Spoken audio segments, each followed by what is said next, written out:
Thomas's body is carried up to the infirmary on a stretcher, and the whole time Glenn and I are sitting on the bench outside, I'm picturing Thomas's drowned body inside, wrapped in towels.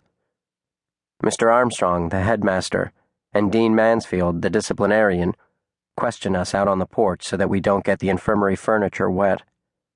Glenn and I both know enough to let Glenn do the talking, because he is athletic, popular, smart, prefect material, and I am not.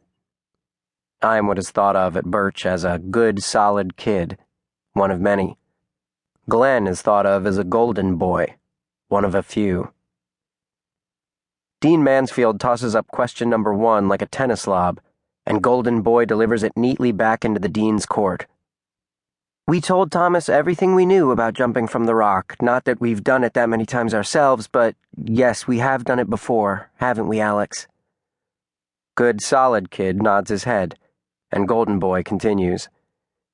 Teenagers take risks, Mr. Mansfield. That is part of growing up. A person doesn't grow if he doesn't take risks. That is true, Mr. Everson, but the seed of risk does not always grow into a straight trunk. The tree can rise crookedly out of the ground. Yes, sir, Golden Boy and Solid Kid say in unison. You hold in your hands the opportunity to tell the truth about what happened at the river, Mr. Armstrong says. Yes, sir, says Golden Boy. Yes, sir, says Solid Kid. You, the students, are the caretakers of the Birch School Code of Honor, says Mr. Armstrong. It is your code, not mine. Do you understand me, boys? Yes, sir, yes, sir, yes, sir, yes, sirree, Bob. We are, like most of our peers, unfailingly pragmatic. If the school finds out we've been drinking, we'll be kicked out, no questions asked. And the call will be made to our parents, who will have to stop whatever it is they're doing, hop into the car, and make the winding ride across the mountains to take us home. So Glenn and I do what most any other boy in our shoes would do. We lie. I lie to my dad, too. Over the office phone that Dean Mansfield lets me use while I stare at the poster on the back of Dean Mansfield's closed door. Character. Build it, it says in red capital letters that arch, rainbow-like, over a kid standing by a pile of bricks. My dad wants to come right then and check on me, but seeing as he is currently in Maine on sabbatical from his university professorship, that proves difficult. I convince Dad that I'm okay, that I will be okay. I call my mother, too, but she isn't home, and I begin to worry that if the school reaches her first, she will drive down, unannounced, from Potomac, Maryland, where she lives with her boyfriend, a man named Victor with thick white hair. So I call my dad back and ask him to call his ex-wife. He says that he will. My dad is good that way, responsible to a fault, calm in crisis, and whatever goodness I have is because of him. He had been a boy who, if presented with a pile of bricks, would have built a tall tower.